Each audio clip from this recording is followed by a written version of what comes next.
जय श्री राम। दीपान पूजे जनक दशरथ सहित समाज, जनवासी गवने मुदित सकल भूप सिरताज। फिर सबको पान देकर राजा जनक ने समाज सहित महाराज दशरथ की पूजा की और तब वे समस्त राजाओं के शिरोमणि प्रसन्न मन से जनवासे को गमन किए। नित नूतन मंगलपुर माही, निविष सरिस दिन जामिनी जाही। बड़े भोर भूपति मनि जागे, जाचक गुण गण गावन लागे। जनकपुर में नित्य ही नया नया आनंद बढ़ने लगा। पल के समान रात दिन व्यतीत होने लगे। फिर बड़े तड़के ही महाराज दशरथ जागे तो याचक गण उनके गुण गाने लगे। देखि कुंवर बर बंधु समेता, किमि कही जात मोद मन जेता। प्रात क्रिया करिगे गुर पाही, महाप्रमोद प्रेम मन माही। चारों कुमारों और सुंदर बहुओं को देखकर उनके मन में जैसा आनंद था उसे कैसे कहा जाए। प्रातः क्रिया करके प्रसन्न मन से राजा दशरथ गुरु वशिष्ठ जी के पास पहुँचे। उनके मन में महान आनंद और प्रेम भरा है। कर प्रणाम पूजा कर जोरी, बोले गिरा अमई जनु बोरी। तुमरी कृपा सुनो मुनि राजा, भयो आज मैं पूरन काजा। तब उनके समीप जाकर हाथ जोड़कर प्रणाम किया और फिर अमृत में डुबोई हुई मीठी वाणी बोले कि हे मुनिराज, सुनिए, आपकी कृपा से आज मेरे सभी मनोरथ पूर्ण हो गए। अब सब विप्र बुलाई गोसाई, देहु धेनु सब भांति बनाई। सुनि गुर करि महिपाल बड़ाई, मुनि पठय मुनि वृंद बुलाई। हे गोसाई, अब ब्राह्मणों को बुलाकर सब प्रकार से सजी हुई गौओं को दान दे डालिए। यह सुनकर वशिष्ठ जी ने राजा की प्रशंसा की और फिर मुनियों को बुला भेजा। वामदेव अरुदेव ऋषि, वाल्मीकि जावाली। आए मुनिवर निकर तब, कौशिकादि तपसाली। तब वशिष्ठ जी को बुलावा पाते ही वामदेव देव ऋषि नारद, महर्षि वाल्मीकि, जाबाली और विश्वामित्र आदि तपशाली और श्रेष्ठ मुनिगण आ पहुँचे। दंड प्रणाम सबहि नृप कीने, पूजिस प्रेम बरासन दीने। चारि लक्ष बर धेनु मंगाई, काम सुर विषम शील सुहाई। राजा दशरथ ने सबको दंडवत प्रणाम किया और पूजा कर सबको उत्तम आसनों पर बिठाया। फिर 4 लाख उत्तम गौएं मंगाई, जो कि कामधेनु के समान स्वभाव वाली और अत्यंत शोभायमान थी। सब विधि सकल अलंकृत कीनी, मुदित महीप मही देव दीनी। करत बिने बहुविधि नर नाहु, लह्यो आज जग जीवन लाहु। तब उन गौओं को सब प्रकार अलंकृत कर हर्षित हो राजा ने ब्राह्मणों को प्रदान किया और बहुत सी प्रार्थना करते हुए राजा ने कहा कि आज मुझे संसार में जीने का लाभ मिला। पाई असीस महिषु आनंदा, लिए बोली पुनि जाचक वृंदा। कनक बसन मनि हाय गए स्यंदन, दिए बूझि रुचि विकुल नंदन। आशीर्वाद पाकर राजा दशरथ बड़े ही आनंदित हुए। फिर उन्होंने याचकों को बुलाया और इच्छा अनुसार स्वर्ण वस्त्र मणि घोड़े हाथी और रथ जिसने जो मांगा प्रदान किया। चले पड़त गावत गुण गाथा, जय जय जय दिनकर कुलनाथा। एहि विधि राम ब्याह उछाहु, सकई न बरनि सहस मुख जाहु। तब सब के सब महाराज दशरथ का यशोगान गाते हुए और सूर्यवंश के स्वामी की जय हो कहते हुए जहाँ के तहाँ चले गए। इस प्रकार संपन्न हुए श्री रामचंद्र जी के विवाह उत्सव को 1000 मुख वाले शेष जी भी वर्णन नहीं कर सकते। बार बार कौशिकी चरण, सीसुनाई कहराओ। यह सब सुख मुनिराज तब, कृपा कटाक्ष पसाओ। राजा दशरथ बारंबार विश्वामित्र के चरणों में सिर नवाते हैं और कहते हैं कि हे मुनिराज, यह सारा सुख आपकी कृपा से ही प्राप्त हुआ है। जनक स्नेह शील कर तूति, नृप सब भांति सराह विभूति। दिन उठ विदा अवधपति मागा, राखई जनक सहित अनुरागा। जनक जी के स्नेहशील और कीर्ति को राजा दशरथ जी सराहते हैं। वे नित्य प्रति चलना चाहते, किंतु अत्यंत प्रेम सहित महाराज जनक उनको रख लेते हैं। नित नूतन आदर अधकाई, दिन प्रति सहस भांति पहुनाई। नित नव नगर आनंद उछाहू, दशरथ गवन सुहाई न काहू। नित्य ही आदर बढ़ता जाता है और प्रतिदिन हजारों प्रकार की पहुनाई होती है। नगर में नित्य ही नवीन आनंदोत्सव होते। दशरथ जी का जाना किसी को अच्छा नहीं लगता है। बहुत दिवस बीते एहि भांति, जन स्नेह रज बंधे बराती। कौशिक सतानंद तब जाई, कहा भी देह नृपई समुझाई। जब इस प्रकार बहुत दिन बीत गए, तब बराती भी स्नेह रूपी रस्सी में बंधे हुए थे।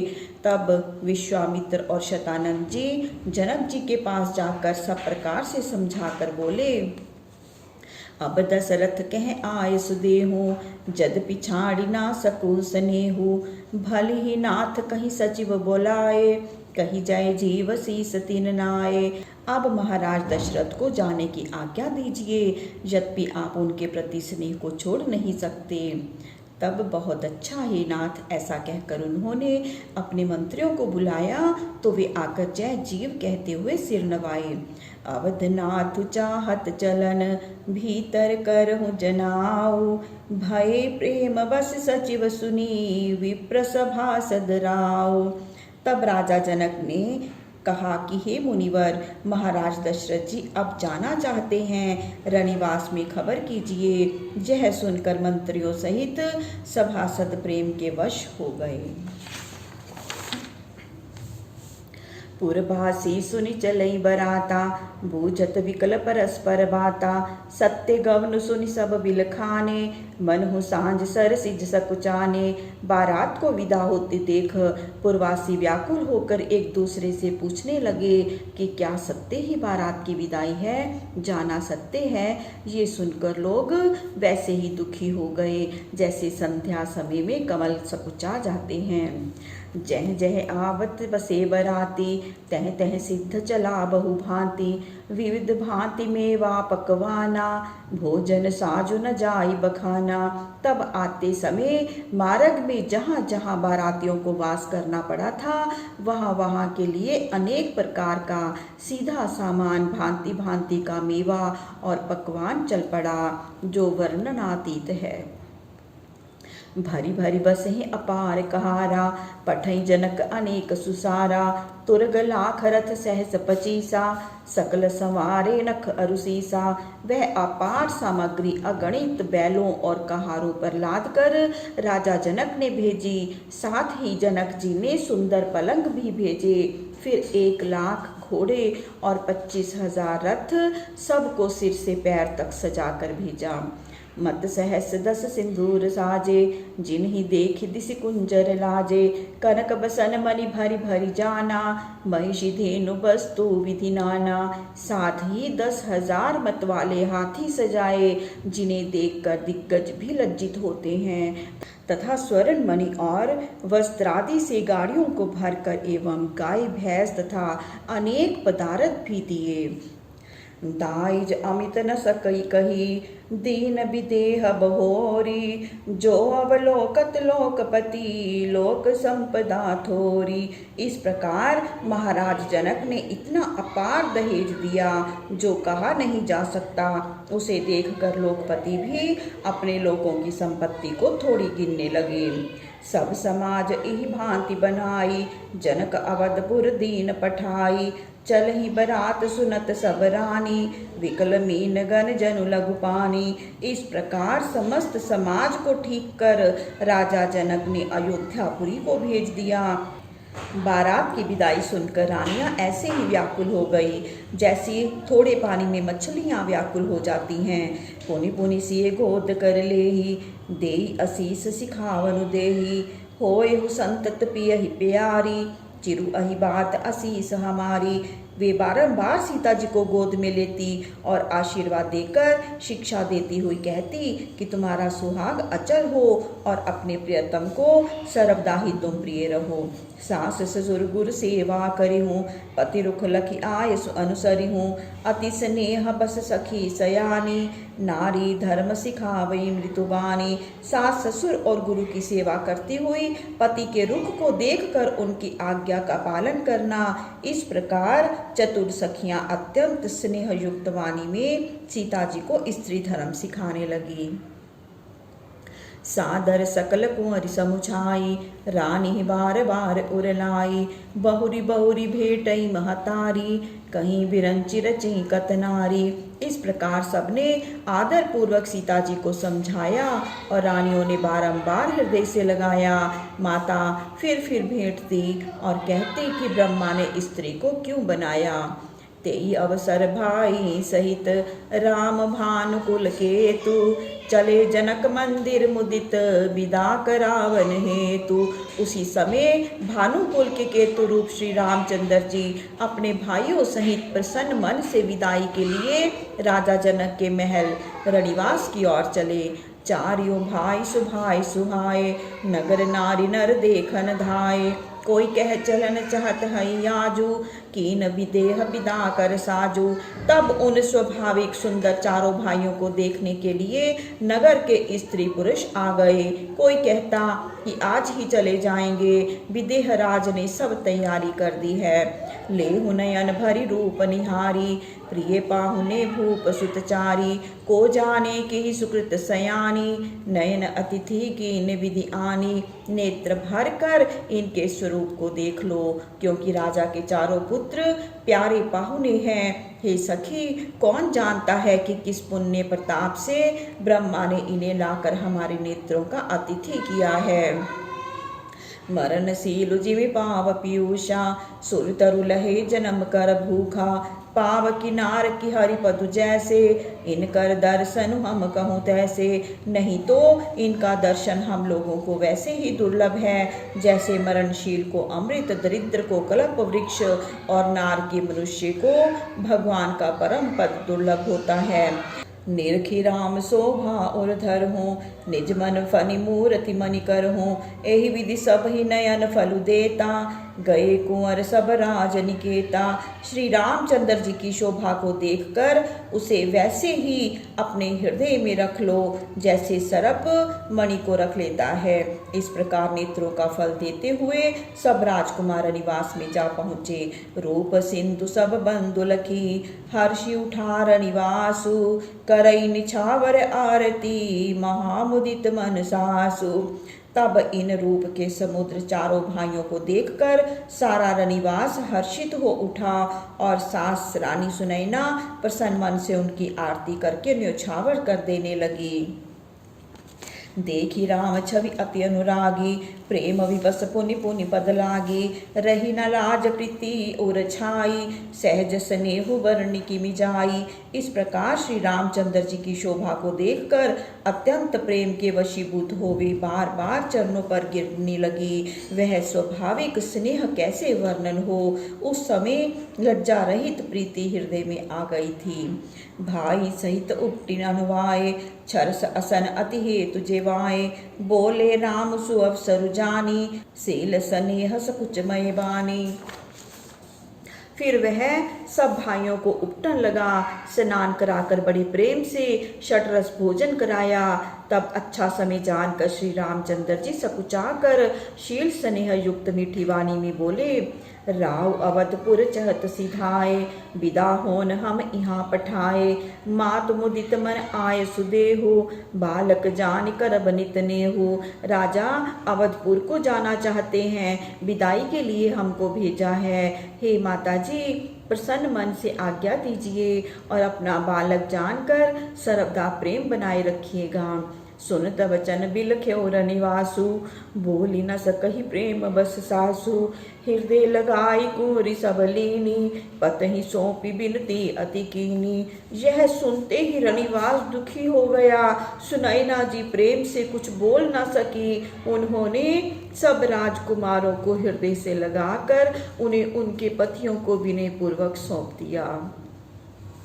करि विनय सिय राम ही समर्पी, जोरी कर पुनि पुनि कहे।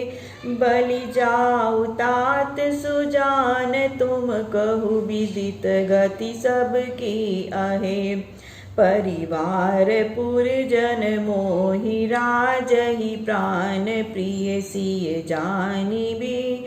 तुलसी ससीलु सरेहु, लखि निज किंकरी करि मानिबी। तुलसीदास जी कहते हैं कि सीता जी को श्री रामचंद्र जी को सौंपकर बारंबार विनीत कर हाथ जोड़कर सुनैना जी कहने लगी कि हे तात, मैं तुम्हारी बलि जाऊं।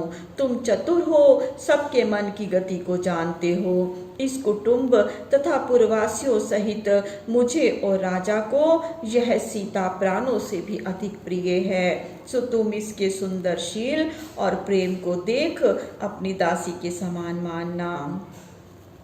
जान शिरोमणि भाव प्रिय, तुम परिपूरन काम। दोष दलन करुणा तयन, जन गुण गाहक राम।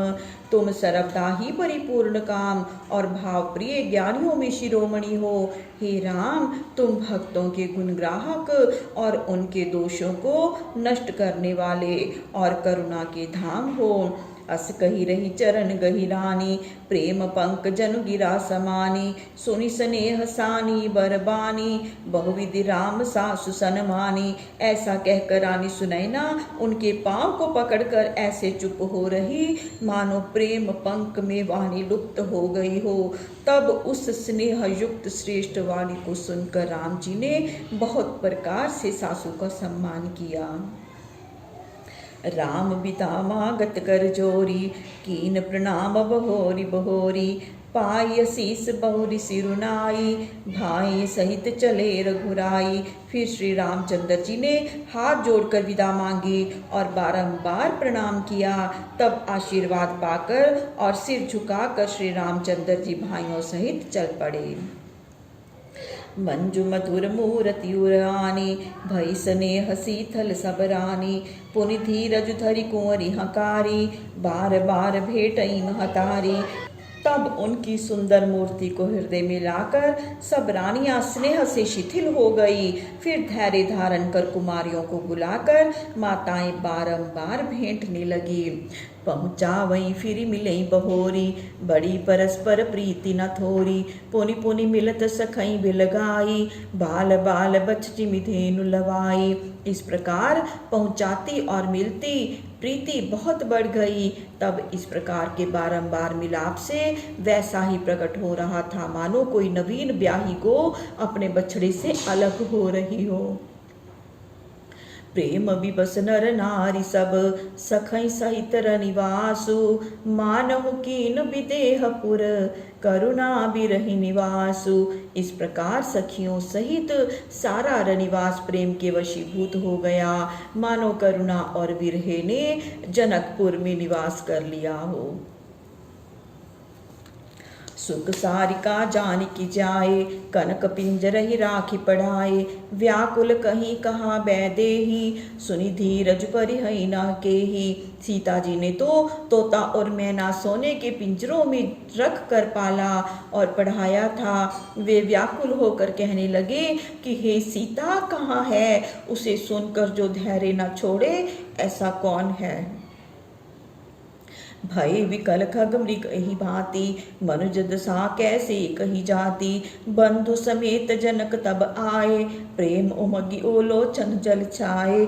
जब सुआ एवं तोता जैसे पक्षी और मृग ऐसे विकल हुए तो मनुष्य की तो दशा ही क्या कहे। उसी समय प्रेम युक्त नेत्रों में जल भरे भाई कुशध्वज सहित राजा जनक जी भी आ गए।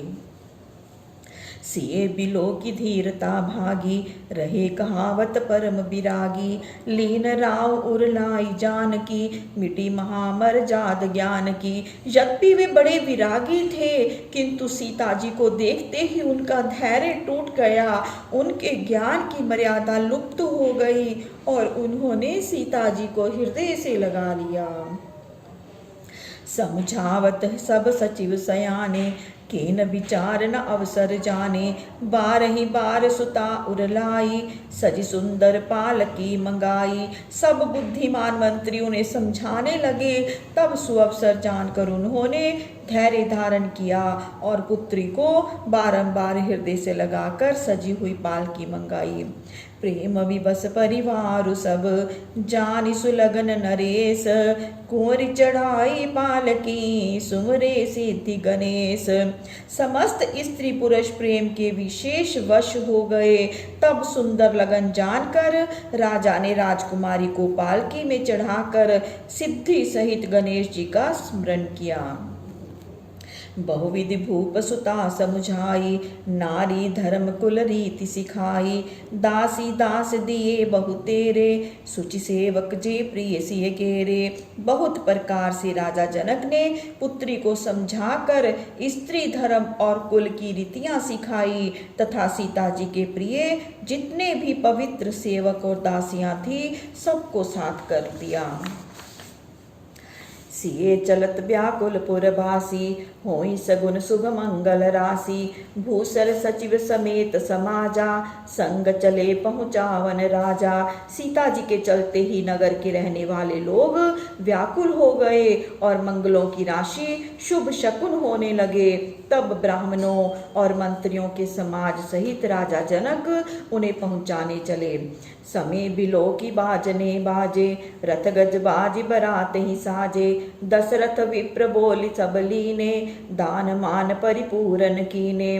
उधर बारातियों ने अपने हाथी घोड़े और रथ सजा लिए और समय देखकर बाजे बजने लगे।